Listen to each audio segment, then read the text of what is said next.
वो ट्रेनिंग जो देश के दुश्मनों को ठिकाने लगाने के काम आती है, जो जवानों को परमवीर बनाती है।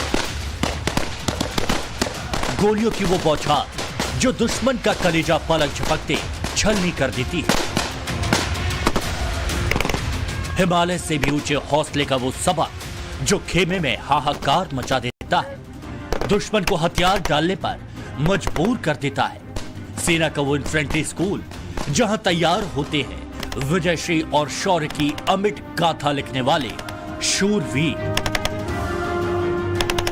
नमस्कार, मैं हूं शिवानी शर्मा। टाइम्स नाउ नव भारत आपको ले आया है उस जगह जहां देश के जांबाज सैनिक तैयार किए जाते हैं। हम आ पहुंचे हैं इन्फेंट्री स्कूल मऊ, जहां हम आपको दिखाएंगे वो सख्त ट्रेनिंग जो इन सैनिकों के सीने में खून की जगह फौलाद भरती है, और वो हथियार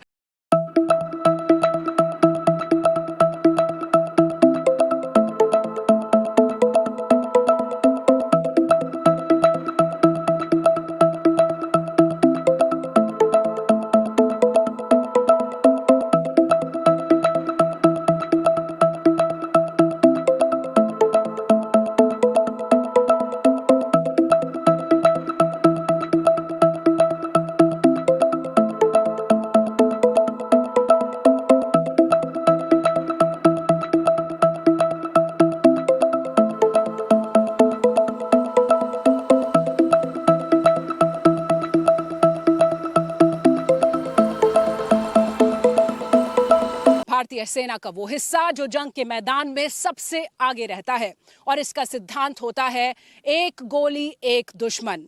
कैसे इसे यहां प्रशिक्षित किया जा रहा है और कैसे दिए जा रहे हैं इन्हें न्यू जनरेशन वेपन्स, यानी वो हथियार जिनके नाम से चीन हो या पाकिस्तान हर दुश्मन थर्राता है।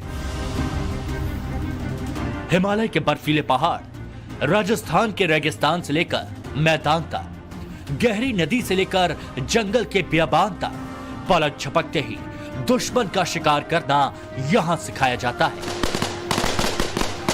हर बार परिस्थिति और चुनौती एक जैसी नहीं होती, और इन्फेंट्री स्कूल मऊ में अधिकारियों और इन्फेंट्री के जवानों के लिए हर परिस्थिति और हर लड़ाई की तैयारी कराई जा रही है। इस वक्त आप देख रहे हैं यहाँ पर इन अधिकारियों को सिखाया जा रहा है काउंटर टेररिज्म ऑपरेशन, यानी किस तरह से छुपे हुए आतंकवादियों को नेस्तनाबूद किया जाएगा। इस ड्रिल में आप देख सकते हैं यहाँ पर रूम इंटरवेंशन की कार्रवाई हो रही है, जहाँ पर एक बिल्डिंग को तैयार किया गया है उस सेटअप में जहाँ आतंकवादी छुपे हुए हैं, और कैसे हमारी भारतीय सेना के अधिकारी एक ऑपरेशन के तहत यहां दाखिल हो रहे हैं, पूरी मुस्तैदी के साथ हाथ में हथियार लिए इन आतंकवादियों को ढेर करने वाले हैं। और इस ऑपरेशंस के कई ऐसे सबक हैं जिन्हें अभी सीख लेना बेहद जरूरी है, क्योंकि जब युद्ध के मैदान में सीधे आतंकवादियों से आर पार होते हैं हमारे इन्फेंट्री के अधिकारी और जवान, तो जिंदगी दूसरा मौका नहीं देती। आपने अभी डेमो में देखा होगा, जब रोम इंटरवेंशन का डेमो चल रहा था, तो उस डेमो में क्या था, क्वाडकॉप्टर यूज़ किया जा रहा था टू कंफर्म कि टारगेट जो हाउस है उसके अंदर में कौन है। कंफर्मेटरी रेकी जब हुआ, तो उस रेकी के बाद में जब जो इंटरवेंशन टीम थी उन्होंने देखा कि अंदर इतने एंटी नेशनल एलिमेंट्स हैं, वो कंफर्म होने के बाद ही उन्होंने रूम के अंदर जाके अपना एंट्री किया और मिलिटेंट्स को एलिमिनेट किया। युद्ध के बदलते तौर तरीकों के बीच दुश्मन का खात्मा करना हो या देश से दहशतगर्दों का सफाया करना हो, मुश्किल से मुश्किल हालात में दुश्मनों को मार गिराने की ट्रेनिंग यहां मिलती है। और इस ट्रेनिंग में हौसले के हाई डोज के साथ दिखता है तकनीक का बेजोड़ इस्तेमाल। विद इन सर्विलेंस डिवाइसेस से क्या हो रहा है, हमारा रीच अभी बढ़ गया है। फॉर एग्जांपल आपके सामने जो देख रहे हैं ये हैंड हेल्ड थर्मल इमेजर है, दैट वो सेकेंड जनरेशन है, ये थर्ड जनरेशन है। इससे हम 7 किलोमीटर दूर से ही दुश्मन को देख सकते हैं, दिन में भी रात में भी।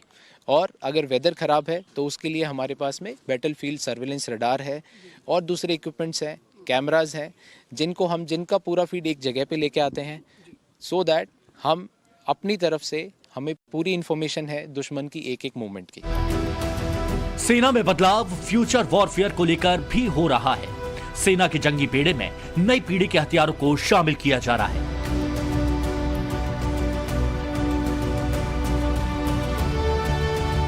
एक गोली एक दुश्मन के सिद्धांत को पाने के लिए भारतीय सेना के ये इन्फेंट्री के जवान दिन रात कड़ी मेहनत करते हैं और आप देख रहे हैं यहाँ पर ये फायरिंग एक्सरसाइज चल रही है। इसी फायरिंग के कौशल की वजह से चीन हो या पाकिस्तान, हर दुश्मन हमारे सैनिकों से घबराता है। सेना में इंसास राइफल की जगह अब अमेरिकी सिग्स और असॉल्ट राइफल ले ली है। इजरायली नेगेव LMG भी सेना के जवानों की मारक क्षमता को बढ़ा रहे हैं और अब बहुत जल्द स्वदेशी AK-203 भी जवानों को मिल जाएगी। आपसे ये जानना चाहेंगे, जिस हथियार के बारे में हम बात कर रहे हैं सिग्स, और कैसे खास है और कैसे इसने एनहांस किया है हमारी ताकत? ऑलराइट मैम, सिक्स और असॉल्ट राइफल जो हमने यूनाइटेड स्टेट्स ऑफ अमेरिका से ली है, इसमें आप देख सकते हैं ये इंसास जो हमारी एग्जिस्टिंग असॉल्ट राइफल थी उससे काफ़ी नई है और काफ़ी न्यू जनरेशन वेपन है। इसमें अगर आप देखेंगे तो हमारे पास ऊपर पूरी पिकाटनी नीडल दे रखी है जिसमें किसी भी प्रकार की साइट को हम लगा सकते हैं और फायर कर सकते हैं। हमारे पास डे साइट और नाइट साइट दोनों इसकी अवेलेबल है। उसके अलावा जिस प्रिंसिपल पे ये वेपन ऑपरेट करता है वो है direct cash impingement, which means जब मैं फायर कर रहा हूँ तो जो मेरी रेट ऑफ फायर होगी वो बहुत बेहतर है। तो as compare to INSAS it is very good.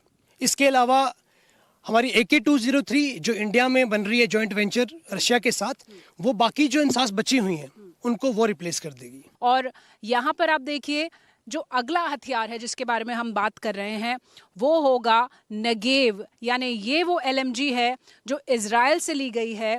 ये भी बेहतर है हमारी पुरानी जो एग्जिस्टिंग LMGs थी उनसे, और ये वज़न में हल्की भी है और ये 1 मिनट में 700 राउंड फायर कर सकती है। सेमी ऑटोमेटिक LMG है। क्या है इसकी खासियत, इस पर भी बातचीत करेंगे हम मेजर विशाल से। हम नेगेव की बात कर रहे हैं, ये कैसे बेटर है अगर हम पुराने अपने गन्स की बात? ये कौन सा हथियार है आपके हाथ में? ये मैम .338 साको TRG स्नाइपर राइफल है। तो हमारी जो एग्जिस्टिंग पहले स्नाइपर राइफल थी ये ड्रैगनो स्नाइपर राइफल, उसको इसने रिप्लेस किया है। ये फिनलैंड से लिया गया है और ये काफ़ी ताकतवर और काफ़ी दूर बैठे दुश्मन को इसे मार गिराया जा सकता है। अगर आप देख सकते हैं ये स्नाइपर राइफल, इसमें इसकी जो साइट लगी हुई है, इसमें जो इसकी मैग्नीफिकेशन है वो 5x से लेकर 25x तक है, मतलब 25 गुना यहाँ से इतना बड़ा लक्ष्य हमको दिखाई। जी हाँ जी। और ये 1200 मीटर तक इफेक्टिव रेंज है। 1200 मीटर पे आराम से टारगेट को मार गिराया जा सकता है। अगेन आप देख सकते हैं इस पे भी बाइपोर्ट दे रखा है स्टेबिलिटी के लिए। उसके अलावा जो इसकी बैरल है दैट इज़ फ्री फ्लोटेड। अब फ्री फ्लोटेड जो बैरल होती है वो लंबी रेंज वाले वेपन जैसे कि स्नाइपर में दी जाती है ताकि एक्यूरेसी ज़्यादा रहे। उसके अलावा फायरर के लिए इसका जो बट होता है, जो चीक पैड होता है, उसको भी एडजस्ट किया जा सकता है। LAC पर चीन के साथ जारी तनातनी और LOC पर पाकिस्तान के साथ झड़पों के बीच नए LMG के शामिल होने से सेना की मारक क्षमता में इजाफा हुआ है। तकनीक का इस्तेमाल कर सेना फायरिंग की ट्रेनिंग के दौरान समय की बचत तो कर ही रही है, टारगेट को हिट करने में एक्यूरेसी का रेशियो भी बढ़ रहा है और इसके लिए सेना का टूल बना है firing range automated scoring system या फ्रास। प्रशिक्षण का सबसे अहम हिस्सा होता है सेल्फ एवैल्यूएशन, यानी ये जान पाना कि हमारा प्रशिक्षण कहां तक पहुंचा है। और इस फायरिंग रेंज में जब सैनिकों को फायरिंग सिखाई जाती है तो ये जानना भी बहुत ज़रूरी है कि उनका निशाना लक्ष्य तक पहुंचा या नहीं। और इसी के लिए बनाया गया फ्रास यानी firing range automatic scoring system. आखिर क्या है फ्रास, उसी पर जानकारी लेने के लिए मेरे साथ हैं मेजर दीपक वालिया जो इंस्ट्रक्टर हैं और ये हमें बताएंगे कि कैसे हमारी फायरिंग स्किल्स बेहतर हो रही हैं फ्रास के इस्तेमाल से। सर, क्या है फ्रास? इंडिजिनियसली डेवलप्ड एक सिस्टम है जिसका नाम, जैसे कि आपने बताया, firing range automatic scoring system. क्या होता है कि एक जवान के लिए, फॉर दैट मैटर सभी के लिए, फायरिंग एक बहुत इंपॉर्टेंट एस्पेक्ट है। तो फायरिंग के बाद हर रेंज पर उनको बार बार टारगेट की तरफ जाना पड़े और उसको चेक करके वापस आप आएँ, अपने टारगेट को पैच करें, रिपेयर करें, then you come back to your, आप अपनी पोजीशन पे वापस आएँ, दोबारा फायरिंग करें। It takes a lot of time. तो उस टाइम को कट डाउन करने के लिए this system has been developed where in cameras लगे हुए हैं, हमारे टारगेट को कवर करते हैं। ये कैमरास टारगेट पे जहां बुलेट हिट हो रही है उसको हमारे पास, हर फायरर के पास जो टैबलेट मौजूद है, जैसे कि आप देख सकते हैं फायरर की पोजीशन के साइड में एक टैबलेट रखा हुआ है, उस टैबलेट पर उसको शो हो जाता है कि उसकी बुलेट्स कहाँ हिट हो रही हैं। ये फ्रास का हिस्सा है, इसके बारे में बताएगा कि कैसे जो टैबलेट है ये एक कंपोनेंट है फ्राज का जी। जो कि यूजर एंड पे रहता है मैम। इसमें एज अ कोच मैं सभी लोगों के टारगेट दे सकता हूँ। इफ़ वी आर स्टैंडिंग, हम लोग नंबर 6 टारगेट पे खड़े हैं तो मेरे को क्या करना है, सिर्फ नंबर 6 टारगेट को निकालना है and I will get to know कहाँ पे नंबर 6 फायरर की बुलेट्स हिट हो रही हैं। Also at the same time अगर ये वेपन जीरोड नहीं है, दैट इज़ नया वेपन आया है, हमने जीरो नहीं किया है, और ऑल्टरनेटिवली इन फायरर के हिसाब से वो जीरो नहीं है, तो ये जो सिस्टम है फराज, ये एक ऑटोमेटिक करेक्शन दे देगा कि आपको अपने वेपन पे साइड्स पे क्या करेक्शन अप्लाई करनी है जिससे कि आपके बुलेट्स आपके पॉइंट ऑफ एम यानी कि सेंटर पे आ जाएं। जंग के मोर्चे पर इन्फेंट्री न केवल दुश्मन से मुकाबला करती है बल्कि सरहद न घुसने की कोशिश करने वाले दुश्मन के टैंकों को खाक में मिलाती है। और तब इन्फेंट्री के इन परम वीरों के ब्रह्मास्त्र होते हैं मोर्टार और एंटी टैंक गन।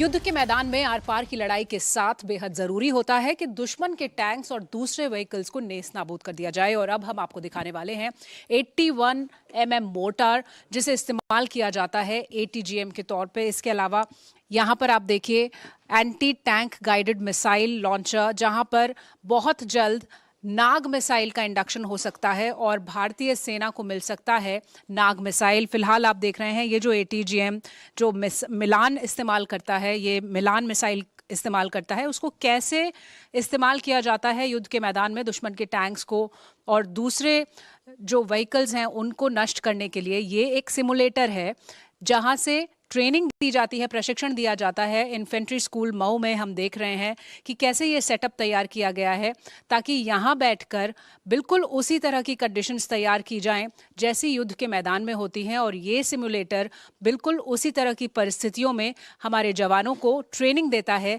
ताकि वो युद्ध के मैदान में पूरा कौशल, पूरी क्षमता दिखा सकें। यहाँ इन्फेंट्री स्कूल मऊ में हम Indian army officers, junior commission officers और नॉन कमीशन ऑफिसर्स को ATGM वेपन सिस्टम के ऊपर ट्रेनिंग उपलब्ध कराते हैं। ट्रेनिंग के लिहाज से हम ATGM सिमुलेटर का इस्तेमाल जवानों को ट्रेनिंग देने, उनकी गलतियों को सुधारने और उन्हें अलग अलग एनवायरमेंटल और बैटलफील्ड कंडीशन में ट्रेन करने में इस्तेमाल करते हैं, जैसे कि खराब मौसम में ट्रेनिंग, किसी भी स्टैटिक टारगेट के ऊपर ट्रेनिंग या फिर मूविंग टारगेट के ऊपर।